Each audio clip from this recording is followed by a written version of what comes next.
Markets पे आऊं उससे पहले इस शो में क्या होने वाला है टीजर दे देता हूं। पिछले शो से हमारे साथ मानस जायसवाल और राजेश पालविया कंटिन्यू करते हुए, और साथ में विकास सालुंखे, निर्मल बंग से और सेंट्रम फिनसर्व से नीलेश जैन साहब आपको स्क्रीन पे जुड़ते हुए नजर आएंगे। भाई आप सबको गुड मॉर्निंग। थोड़ी देर में आ रहा हूं आप लोग के 10 के दमदार ट्रेड्स के लिए। मार्केट एक्सपर्ट सुदीप बंदोपाध्याय साहब होंगे, मार्केट्स पे उनसे चर्चा करनी है। कैसे सुदीप जी इस समय मार्केट्स में नेविगेट कर रहे हैं, कितना कैश में बैठे हैं, कहाँ पैसा लगा रहे हैं, सब जानेंगे। और सुदीप सर तो कई बार स्टॉक पे बात भी कर लेते हैं, तो कोशिश करेंगे उनके प्रिफर्ड आइडियाज भी ले लें। श्रीकांत चौहान कोटक सिक्योरिटीज के हेड इक्विटी रिसर्च होंगे आगे। श्रीकांत बढ़िया टेक्निकल मैपिंग करते हैं बाजार की, तो तकनीकी सेटअप है कैसा, ये श्रीकांत से समझेंगे। और इस शो के दौरान भारत इकोनॉमिक संवाद, उस मेगा आयोजन की शुरुआत भी होने वाली है। जैसी होगी हम वहां का रुख भी करेंगे। लेकिन पहले जरा मार्केट्स बिल्कुल फ्लैट लाइन के इर्द गिर्द, बेसिकली 24,000 के इर्द गिर्द ही हम लोग कामकाज कर रहे हैं। शुरुआत थोड़ी सी पस्त हुई, हमारे बेस वन जो सुबह चर्चा हुई थी वहां से घूमे, मोमेंटम पकड़ा, फिर मामला पस्त पड़ता हुआ। जैसा निफ्टी नजर आ रहा है वैसे ही कॉन्फ्लिक्टिंग सिग्नल्स भी थे आज के बाजार के लिए। सब कुछ ठीक चल रहा था, आज सुबह अचानक वो समीकरण आए कि थोड़ा सा कुछ निगलिंग वरीज, यूएस ने कुछ ईरान की बोट्स पे हमला कर दिया।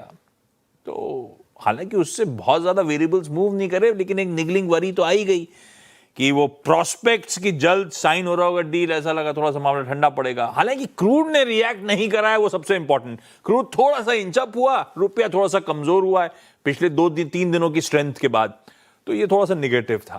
पर दूसरी तरफ एफएम साहिबा के कल बाजार बंद होने के बाद बयान, खास तौर पे पूछे गए सवाल पे कि टैक्सेशन रिलेटेड रिलीफ, हम मार्केट पार्टिसिपेंट्स की सुनेंगे, जो हो सकेगा करेंगे। उस तरह का बयान अपने आप में कंफर्टिंग था। तो है कॉन्फ्लिक्टिंग रिपोर्ट्स, और वैसे ही बाजार बिहेव करता हुआ एक्सपायरी डे पे आपको नजर आएगा। लेकिन वीरू, अब तक 45-50 मिनट की जो चाल हुई है बाजार की, उसकी रीडिंग आपकी। देखिए आशीष, अभी तक बाजार पॉइंट टू पॉइंट चला है ना, और आपने बिल्कुल सही कहा कि जितनी भी वरीज थी, लेकिन अभी तक क्रूड ने रिएक्ट नहीं किया है ना। सुबह बात हुई थी बेस पे हमें लेना है तो लेना है, और जब तक ये स्क्रीन पे है बाय ऑन डिप्स का ट्रेड काम करेगा। क्रूड भी 98 की ट्रेजेक्टरी में, सो अभी इंडिकेटर्स हमारे अगेंस्ट नहीं खड़े हैं। वो बाय का एक तरफ बेस रख दीजिएगा स्क्रीन पे प्लीज जरा। वो बेस काम आया, और क्या कहा था आपको कि आपके सभी लॉन्ग ट्रेड्स को इस बात, देखिए अगर आज ये जो होता है ना, आई मीन ये स्ट्राइक्स है ना, ये सब खबरें ना होती तो शायद हम RS2 के लिए खुले थे आशीष, क्योंकि सारे कॉल राइटर्स वहीं थे। जब भी एक्सपायरी के दिन थोड़ा सा भी अगर आप देखें एटमॉस्फेयर स्केप्टिकल हो जाएगा, कॉल राइटर्स नीचे की तरफ आ जाएंगे, और वही हुआ जो मेरा भय था। 24,082, 24,122 फर्स्ट लाइन ऑफ फॉरल, हम वहां तक गए, उसके बाद थोड़ा सिंक हो गया। आशीष, मैं फिर कह रहा हूं, पूरे दिन के लिए अभी यही रेंज है, बेस 1 RS1। अगर स्थिति थोड़ी सी अच्छी होती है और हम 24,082 और 122 को काटते हैं, then uh move towards RS2 is possible. एक बात तो ये हो गई। दूसरी बात, एक बात याद रखिएगा, परसों छुट्टी भी है ना। बाजार थोड़ा सा अपने रिस्क को अलाइन करने की जरूर कोशिश करेगा आशीष। इन एनी केस अगर हम बेस 1 को वायलेट करते हैं, बेस 1 क्या है, आपने 20 डेमा से थोड़ा ऊपर आके अपने आप को स्थिर कर लिया। आपने पुट राइटर्स का कन्विक्शन देखा 23,900 पे, 24,000 पे। अगर ये वायलेट होता है 934, तो मैं एक पिक्चर आशीष अभी ही ड्रॉ कर दूंगा। इन दैट केस बाजार स्केप्टिकल जो होगा, निफ्टी फिर जाएगा नीचे, और 20 डेमा से एक कंफर्मेशन के लिए पॉसिबली जाएगा, और वो 20 डेमा आता है 821 के जोन में। तो अपने आप को इस तरीके से प्रिपेयर कीजिएगा आप निफ्टी के लिए। निफ्टी बैंक में मैंने सुबह भी कहा था, एनी डिप टुवर्ड्स 55,000, 55,100, वो ट्रेड बाय के लिए बहुत पर्याप्त होगा। हम ट्रेड को चेक करेंगे 531 पे, 531 पे गया, इंट्राडे हाई इज 545, 536, 536.80, उसको स्ट्राइक किया, उसके बाद नीचे आ गया, उसके ऊपर टिक नहीं पाया। याद रखिएगा 55,500 कॉल राइटर्स का जोन है। हमें स्ट्रेंथ दिखाने के लिए एक सेशन 531 के ऊपर ट्रेड करना पड़ेगा, तभी स्कोप खुलेगा 691 और 878 का। और एक और पिक्चर यहां भी ड्रॉ कर देता हूं, अगर क्रूड आपके फेवर में सेकेंड हाफ में ना रहे, थोड़ा सा टेंशन क्रिएट हो, in that case violation of base 1, then हमें टिप्स को बाय नहीं करना है, then a liquidation towards base 2 is quite possible. Ashish. ये है निफ्टी फिफ्टी बैंक का अप्रोच। अच्छी चीज स्क्रीन पे लार्ज कैप्स पस्त होंगे, बेंचमार्क्स पस्त होंगे, लेकिन ब्रॉडर मार्केट्स में मोमेंटम इंटैक्ट है। 2:1 का रेशियो अभी भी कंटिन्यू कर रहा है। पहली टिक पे स्क्रीन पे वो रेशियो था, अभी भी बना हुआ है। 2/3 शेयर्स इन ग्रीन ट्रेड कर रहे हैं। और एनर्जी स्टॉक्स कह लीजिए, कमोडिटी प्लेस कह लीजिए, मेटल्स कह लीजिए, वो पॉकेट आउट परफॉर्म कर रही है। जो पस्त पड़े हैं, एक तो प्राइवेट बैंकिंग मेजर्स, तो प्राइवेट बैंक्स, दूसरा पस्त पड़े हैं वो हेल्थ केयर और फार्मास्यूटिकल्स। थोड़ा ऐसा पस्त मतलब, इसलिए मैंने वर्ड यूज करा वीक नहीं, पस्त पड़े हुए हैं। खैर चलिए, आप 10 के दमदार ट्रेड्स ले लिए जाएं। अच्छा, उससे पहले डायरेक्टर साहब कुछ विजुअल्स आ रहे हो तो दिखाओ ना। समिट जब शुरू होगा तो भारत, ये देखिए, ये वहां से भारत इकोनॉमिक संवाद के लाइव विजुअल्स आपकी स्क्रीन पर आते हुए। कुछ ही देर बाद इस संवाद की शुरुआत होगी, तब लिए चलेंगे आपको। अभी यहां पे 10 के दमदार ट्रेड्स ले लिए जाएं। पहले मानस जी के पास चला जाए, पहले जो बेचारे सुबह से जो घिस रहे हैं हमारे साथ, उनके साथ चला जाए, फिर फ्रेश थॉट्स लेकर आएंगे। मानस जी, गुड मॉर्निंग। इस समय के 10 के दमदार ट्रेड्स कौन से? Good morning Ashish ji. Idea खत्म हो जाते हैं सुबह 7:30 बजे से बैठ के। इसीलिए मैं तो जो अच्छा है कि फ्रेश आपने आइडियाज पहुंच पे ली। नहीं गया, आपके पास पहला राइट है। तो देखिए, जो रिकमेंडेशन है, पहला तो सीजी पार पे खरीदारी करने की राय रहेगी। सीजी पार में अगर आप देखें तो ट्रेंड पहले से पॉजिटिव है। एक छोटा सा करेक्शन कल देखने को मिला, लेकिन लोअर लेवल पे वापस बाइंग इंटरेस्ट देखने को मिल रहा है। तो 864 के स्टॉप लॉस से खरीदारी करनी है। 900 रुपए तक के टारगेट्स पॉसिबल है सीजी पार में। जो दूसरा स्टॉक है वो स्विगी का है। अगर आप स्विगी के चार्ट देखें तो अब ऐसा लग रहा है कि स्विगी कहीं ना कहीं बॉटम बनाने की कोशिश कर रहा है, तो एक बाउंड बैक प्ले बनता है। करंट लेवल पे स्विगी में खरीदारी करेंगे। 350 का स्टॉप लॉस लगा लेंगे, माफ करिएगा 250 का स्टॉप लॉस लगा लेंगे और 265 के टारगेट सेट कर लेंगे। ओके, स्विगी आपका बैक कॉल है। राजेश पालवे जी, आपके दो ट्रेड्स। मैं भी, अगर आप देखें, आशीष ने जो रीत चलाई है उससे डाइवर्ट नहीं करूंगा। जो घिस चुके हैं, जो पिस चुके हैं, पहला मौका होने को। आपकी दो कॉल्स क्या? नहीं वीरेंद्र जी, देखिए अभी बाजार में मोमेंटम तो अच्छा है, तो स्टॉक आइडिया की कमी नहीं है। काफी स्टॉक्स में मोमेंटम है। अभी तो ये होता है कि ठीक है, दो ही स्टॉक ही देना है, अदरवाइज स्टॉक्स तो बहुत सारे अवेलेबल है जहाँ पे एक अच्छे ट्रेड अपॉर्चुनिटी है। पहला स्टॉक जो अभी यहाँ पे पसंद आ रहा है वो है AB capital. Capital market theme से ही रिलेटेड स्टॉक यहाँ पे पहला पसंद आ रहा है। इसमें अगर हम देखें डेली चार्ट पे एक ट्रायंगुलर फॉर्मेशन का ब्रेकआउट यहाँ पे होते हुए दिख रहा है, और हमें लगता है कि ये एक अच्छा मोमेंटम एक्सटेंड करते हुए दिखेगा। ब्रेकआउट ऑलरेडी यहाँ पे प्रीवियस ट्रेडिंग सेशन में बनते हुए दिख चुके हैं। हम यहाँ एक्सपेक्ट कर रहे हैं जून फ्यूचर में अपसाइड का टारगेट करीब 378 से 385 की तरफ। On the down side stop loss होगा करीब 362 के आसपास। दूसरा स्टॉक होगा वो कैश मार्केट से होगा, और उसमें फार्मा में हमें वोकार्ड फार्मा पसंद आ रहा है। काफी स्ट्रॉन्ग बाइंग एक्शन देखने को मिली, और जिस तरीके से स्टॉक ने डेली वीकली टाइम फ्रेम पे ब्रेकआउट बनाया है, हमें लगता है वोकार्ड फार्मा यहाँ से एक अच्छा मोमेंटम एक्सटेंड करेगा। 1760 1780 के अपसाइड के टारगेट के लिए बाय किया जा सकता है। On the down side stop loss होगा करीब 1675 के आसपास। लीजिए, 4 बढ़िया बाय ट्रेड्स आ गए हैं। रिकैप बाद में करूंगा। विकास सालुंके के पास चला जाए। विकास, निर्मल बंग के प्रिफर्ड आइडियाज इस समय के। Good morning Ashish ji. देखो, ओवरऑल मार्केट एक अपर रेंज में आ चुका है। एक रेजिस्टेंस जोन जो 24,000 और 24,100 के बीच में फिलहाल तो ट्रेड करते हुए देखने मिल रहा है। मेरे दोनों साइड में रहेंगे, एक बाय और एक सेल। सेल साइड में कोलपाल मुझे वीक लग रहा है। करंट रेट पे 2070 के आसपास ट्रेड कर रहा है। मुझे लगता है 2100 के स्टॉप लॉस से इसमें सेल किया जा सकता है। नीचे में जो इंपॉर्टेंट रेंज अभी देखने मिलेगी वो 2030 के आसपास है। तो यहाँ पे एक वीकनेस बढ़ते हुए देखने मिल सकती है। और बाय साइड में अडानी अडानी एनर्जी सॉल्यूशन है। 1414 के आसपास फिलहाल ट्रेड कर रहा है। 1470 के आसपास के टारगेट यहाँ पे आते हुए देखने मिल सकते हैं। तो 1390 के स्टॉप लॉस से इसको बाय किया जा सकता है 1470 के। ओके, अदानी एनर्जी सॉल्यूशंस आपका बाय ट्रेड है। नीलेश, गुड मॉर्निंग, आपके दो trades. Good morning Virendra ji, good morning सभी को। देखिए, दोनों ही आइडियाज लॉन्ग साइड पर हैं। तो सबसे पहले अंबुजा सीमेंट इस पर्टिकुलर काउंटर में खरीदारी करने की सलाह होगी। काफी अच्छा सेटअप है। काउंटर ने एक सपोर्ट लिया है, एक फॉलिंग चैनल का ब्रेकआउट आता हुआ नजर आ रहा है, फ्रेश ब्रेकआउट है। तो यहाँ पर एक मोमेंटम हम एक्सपेक्ट करके चल रहे हैं। 467 467 के टारगेट के लिए 438 का स्टॉप लॉस होगा। ये हमने हमारे क्लाइंट को भी खरीदारी करने की सलाह दी है, इसलिए यहाँ पर करंट लेवल पर भी लॉन्ग करके चल सकते हैं 467 के टारगेट को ध्यान में रखते हुए। वहीं जो दूसरा स्टॉक हमें पसंद आ रहा है वो है Tata power. Setup overall power space में काफी अच्छा नजर आ रहा है। टाटा पावर ने अपने 50 डे मूविंग एवरेज को ब्रेक किया है, जिस हिसाब से मोमेंटम लौटता हुआ नजर आ रहा है। मेरे ख्याल से 445 तक की अपसाइड पोजीशन अपसाइड देखने को मिल सकती है। इमीडिएट टारगेट 435 का होगा, सेकंड टारगेट 445 का होगा। स्टॉप लॉस यहाँ पे 415 415 का स्टॉप लॉस रखना होगा। टाटा पावर इस पर्टिकुलर काउंटर को भी खरीदारी करने की सलाह होगी। परफेक्ट है। इकलौता सेल कॉल एक आया था, बाकी सब बाय आइडियाज है। मानस जी ने सीजी पावर और स्विगी में तेजी का कॉल दिया, तो पालविया साहब ने एबी कैपिटल और वॉकहार्ट की बात करी। सालुंके साहब ने कोलगेट पामोलिव सेल किया और अदानी एनर्जी सॉल्यूशंस पे एक बाय को राइड किया। नीलेश जी ने कहा कि अंबुजा सीमेंट्स और साथ साथ टाटा पावर दोनों अच्छे लग रहे हैं, तेजी के कॉल है। ये हो गया आपके बढ़िया से इस समय के 10 के दमदार ट्रेड्स। भाई मानस जी, पालविया जी, थैंक यू आप दोनों का सुबह से मदद करने के लिए। जब आप ब्रेकफास्ट करें तो मुझे और वीरू को याद रखें। अच्छा, इस बीच मार्केट एक्सपर्ट सुदीप बंदोपाध्याय साहब जुड़ते हुए आपको नजर आएंगे। Sudeep sir, market big voices की कड़ी में आपका स्वागत है। बढ़िया सुदीप सर, कल रिलीफ रैली, कल बहुत ही बढ़िया रिलीफ रैली थी। 24,000 के ऊपर जाके फाइनली सेशन का कल्मिनेशन हुआ। ये ऑफलेट जो मार्केट्स के मूव आ रहे हैं, ये कैसे देख रहा? आई एम श्योर कोई स्ट्रक्चरल शिफ्ट तो हुआ नहीं है सेंटिमेंट्स में। ये मेरे ख्याल से इस ग्लोबल वोलेटाइल सेटअप के बीच में एक टेम्पररी सी रिलीफ थी। तो ऐसे में मार्केट्स पर आप जैसे दिग्गजों का व्यू बैठ क्या रहा है?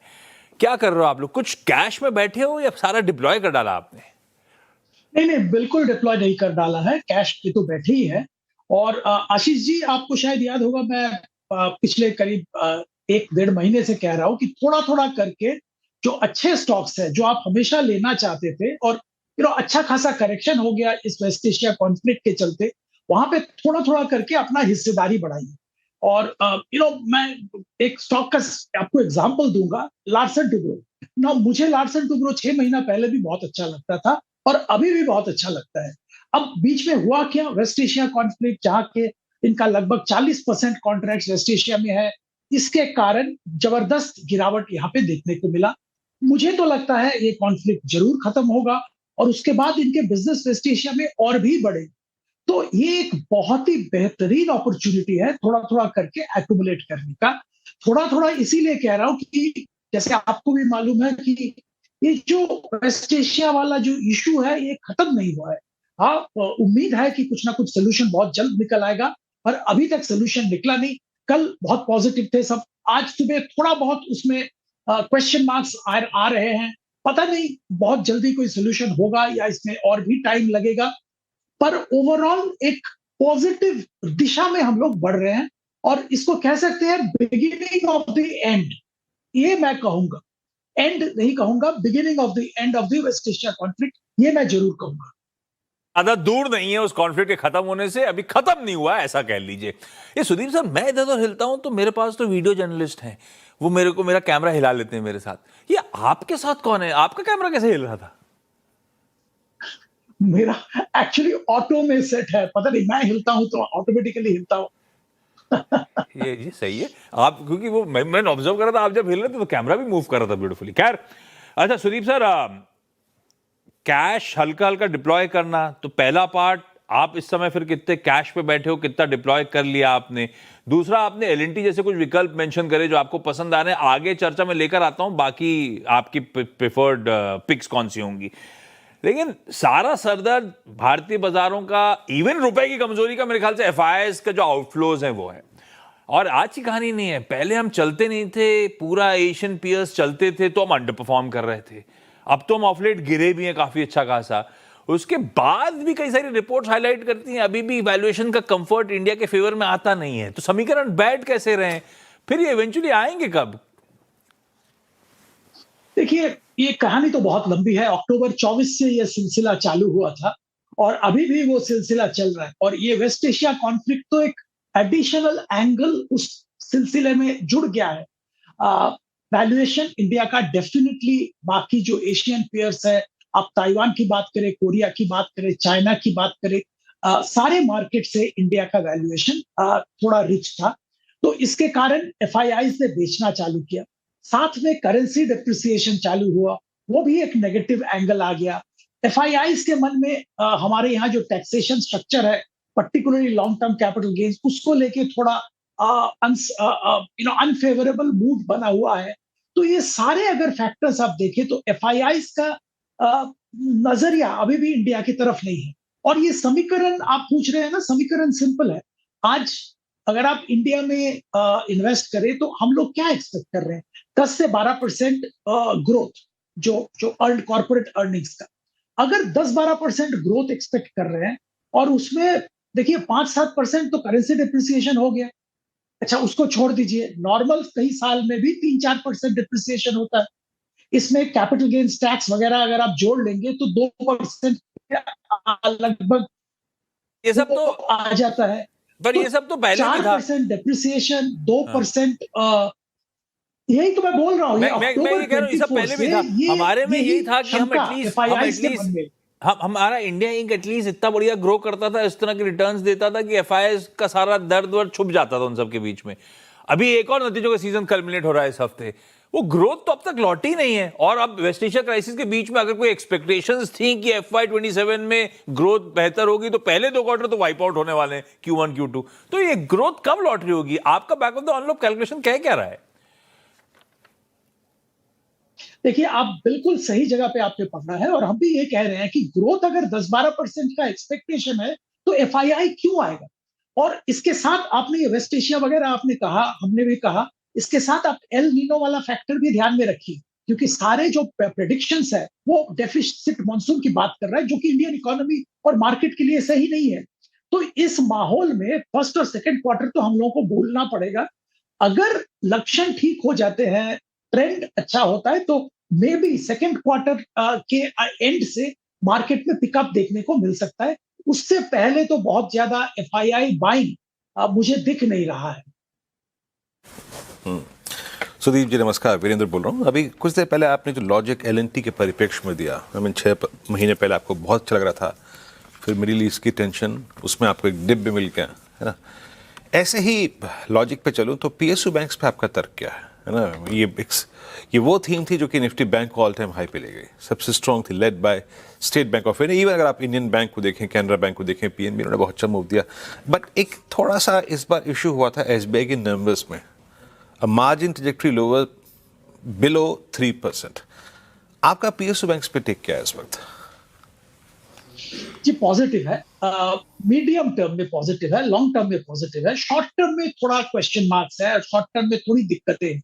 2 मुख्य कारण है। एक तो ये जो सारा कॉन्फ्लिक्ट, इकोनॉमी में जो प्रेशर इंडिया में आ रहा है, इसके चलते क्रेडिट डिमांड में थोड़ी तब्दीली होगी, और इसके साथ क्रेडिट डिमांड के साथ साथ एसेट क्वालिटी में भी थोड़ा बहुत प्रॉब्लम आ सकता है। बट ये बहुत ही शॉर्ट टर्म की इशू है, 1-2 क्वार्टर की इशू की बात कर रहे हैं। साथ में आपको ध्यान में ये भी रखना पड़ेगा, आरबीआई ने जो provisioning norms, expected credit loss के जो नए नॉर्म्स इंट्रोड्यूस कर रहे हैं, उसके चलते पर्टिकुलरली PSU बैंक्स में एक बार के लिए एक हिट आने की संभावना है। तो ये 3-4 जो फैक्टर है, ये PSU बैंक के ऊपर दबाव मेंटेन करेगा 1-2 क्वार्टर तक। उसके आगे बहुत अच्छा दिख रहा है। तो अगर आप लॉन्ग टर्म की सोच रहे हैं तो हाँ, SBI जरूर थोड़ा थोड़ा करके लेना चाहिए। अच्छा, किसी भी वक्त भारत इकोनॉमिक संवाद की शुरुआत होने वाली है। सुदीप सर, एक LNT का क्यू दिया जहां पे आप पैसा डिप्लॉय कर रहे हो, क्विकली आपके प्रिफर्ड फंडामेंटली स्ट्रॉन्ग आइडियाज जो आप निबल कर रहे हो, जहां पे आप अपना कैश डिप्लॉय कर रहे हो। LIC मुझे बहुत अच्छा लगता है, और ये जो नतीजे भी आए हैं मुझे अच्छे लगे, और मुझे लगता है एक पिकअप का टाइम वापस आ गया है। और हम लोग तो यहाँ पे 1200 रुपया तक का टारगेट 1 साल के लिए देख रहे हैं, और यहाँ पे बिल्कुल खरीदारी की सलाह दे रहे हैं। पर सलाह वही रहेगी, थोड़ा थोड़ा करके लीजिए, हड़बड़ा के लेने की कोई जरूरत नहीं है। मार्केट वोलेटाइल है, करेक्शन कहीं भी आ सकता है, पर लेना चालू करिए जरूर। LNT उधर था जो पसंद आ रहा था, और दूसरा दिग्गज है Life Insurance Corporation of India, जो सुदीप सर का preferred idea. Sudeep sir, thank you so much जुड़ने के लिए। क्विकली मार्केट टेक्निकल्स पे चर्चा करने के लिए कोटक सिक्योरिटीज के equity research head Shrikant Chauhan साहब जुड़ते हुए। श्रीकांत जी, मूव्स बढ़िया बने। आप जिन लेवल्स के आसपास खड़े हैं, आपका निफ्टी 50 पे व्यू क्या बैठता है? आप लोग क्या इस समय खरीदारी कर रहे हो या टेक्सचर ऐसा है कि गिरावट में खरीदारी करने का मन? क्या अप्रोच रख रहे हो निफ्टी 50 पे? Good morning Ashish ji, good morning morning. Virendra. तो देखिए अभी निफ्टी में तो यही लग रहा है कि मार्केट ने 23,800 900 के लेवल्स को काफी कॉन्फिडेंटली क्रॉस किया है। आज भी वीकनेस के बावजूद उन लेवल्स के ऊपर मार्केट सस्टेन हुआ है, तो पॉसिबिलिटी है कि ये पुल बैक और कंटिन्यू करेगा। 24,400 तक के लेवल्स हम देख सकते हैं। 24,600 बेस्ट केस है, लेकिन 24,400 तो लेवल्स लगते हैं। बट यही लग रहा है कि जो लार्ज कैप स्टॉक्स है उसमें जो एक्टिविटी रहेगी वो थोड़ी कम रहेगी as compare to broad based market में जो एक्टिविटी चल रही है। तो ओवरऑल मुझे यही लग रहा है कि अगर कोई करेक्शन अगर आए तो डेफिनेटली मार्केट में खरीदना चाहिए। इनफैक्ट करंट लेवल से भी खरीदना चाहिए 23,800 के स्टॉप लॉस के साथ, अगर एग्रेसिव व्यू है तो। और अगर काफी like very short term view है तो थोड़ा डिप का इंतजार कीजिए और स्टॉप लॉस रेशियो मैनेज करके आप उसमें पोजीशन बना सकते हो। स्टॉक्स वैसे देखा जाए तो ब्रॉड बेस्ड मार्केट में से स्टॉक्स, कई सारे स्टॉक्स में काफी अच्छी एक्टिविटी है। ओके, अच्छा सचिन जी, ये श्रीकांत जी, निफ्टी आईटी में कोई टेक्निकल प्ले नजर आ रहा है आपको? और कुछ स्टॉक्स जो कि आप लोगों ने आइडेंटिफाई किए हो रिवर्सल खेलने के लिए? बिल्कुल। इनफैक्ट वीरेंद्र, अगर निफ्टी आईटी के टेक्निकल चार्ट को देखें और अगर इसके साथ साथ अगर इंफोसिस और टीसीएस को देखते हैं तो दोनों में पॉजिटिव डाइवर्जेंस बना है और डेली बेसिस पे। और ऐसे पॉजिटिव डाइवर्जेंस के बाद एटलीस्ट पूरे फॉल का 40% तो मार्केट रिट्रेस करता है। तो अगर 40% रिट्रेस करने गया तो निफ्टी आईटी जो अभी 29,000 चल रहा है वो 32,000 तक जा सकता है, ये धारणा है। और इंफोसिस की अगर बात करें, अगर तो इंफोसिस भी अगर 38% का रिट्रेसमेंट करने जाता है तो 1350 1400 तक के लेवल्स वो दिखा सकता है। फंडामेंटली भी अगर आप देखें तो कई सारे जितने भी ब्रोकर्स है उनके जो टारगेट्स है वो 1400 के आसपास के हैं।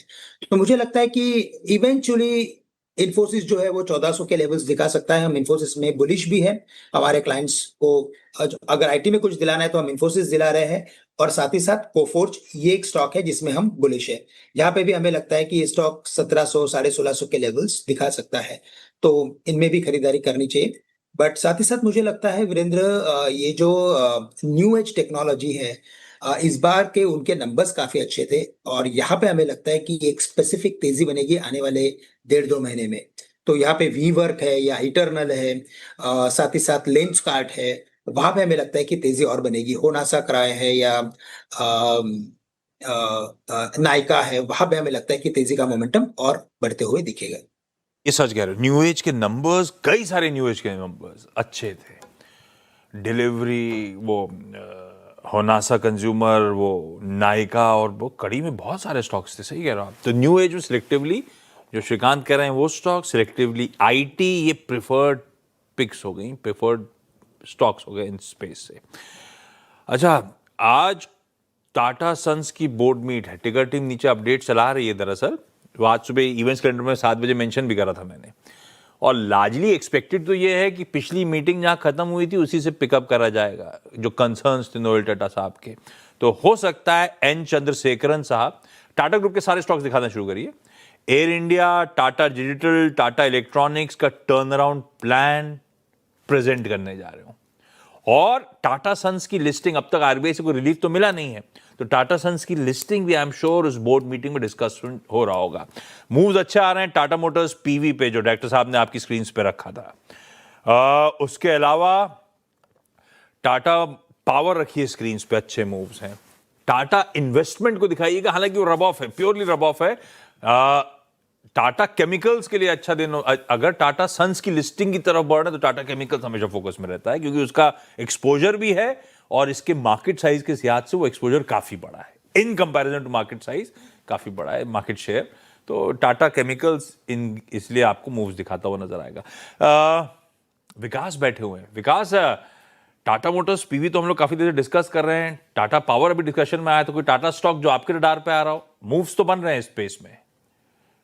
देखो, टाटा मोटर्स पीवी स्ट्रॉन्ग यहाँ पे अभी भी दिखा रहा है, बट टाटा पावर में मुझे लगता है एक वापस से एक अच्छा रिकवरी देखने मिल सकती है। 440 के आसपास का एक अप मूव यहाँ पे देखने मिल सकता है, बट यहाँ पे थोड़ा बहुत अभी इंट्राडे में एक अच्छा अप मूव देखने मिला है, लेकिन नीचे में 410 अभी इंपॉर्टेंट सपोर्ट अभी टाटा पावर में देखने मिल सकता है। तो 440 के हिसाब से मुझे लगता है एक अप मूव यहाँ पे देखने मिलेगा। टाटा मोटर पीवी भी मुझे लगता है कि 400 के आसपास का एक अप मूव यहाँ पे कंसीडर होते हुए देखने मिल सकता है। टाटा मोटर्स पीवी करीब करीब 383 पे ट्रेड करता हूँ। एक दो स्टॉक्स पे चेक और लेता हूँ। मैं सुबह से एसआरएफ का जिक्र कर रहा था आपको बार बार। Look at SRF now is a day high, और एसआरएफ सारे एवरेज के ऊपर आके ट्रेड करता हुआ बस 2763 पे वही अगर आप देखें लेवल स्ट्राइक कर रहा है। आपका टेक इस पे विकास 2761? और देखो, एसआरएफ में हमारा व्यू पॉजिटिव साइड में देखने मिल रहा है। जो रिट्रेसमेंट रिसेंटली देखने मिला था 2600 के आसपास का, वहां से एक अच्छा पुलबैक रैली देखने मिला है। मुझे लगता है 2900 के आसपास का एक अपमूव यहाँ पे देखने मिल सकता है। टुवर्ड्स 200 डीएमए के तरफ ये अप्रोच करते हुए देखने मिल रहा है। और नीचे में अभी इंट्राडे बेस पे अगर देखो तो 2700 इंपॉर्टेंट बेस अभी यहाँ पे देखने मिलेगा, और 2900 के टारगेट के लिए इसको बाय कर सकते हैं। चलिए श्रीकांत, विकास, आप दोनों का धन्यवाद आज सीएनबीसी आवाज के साथ जुड़ने के लिए। और आपको अब सीधे लिए चलते हैं दिल्ली, जहां सीएनबीसी आवाज का भारत इकोनॉमिक संवाद उसका आगाज होने जा रहा है।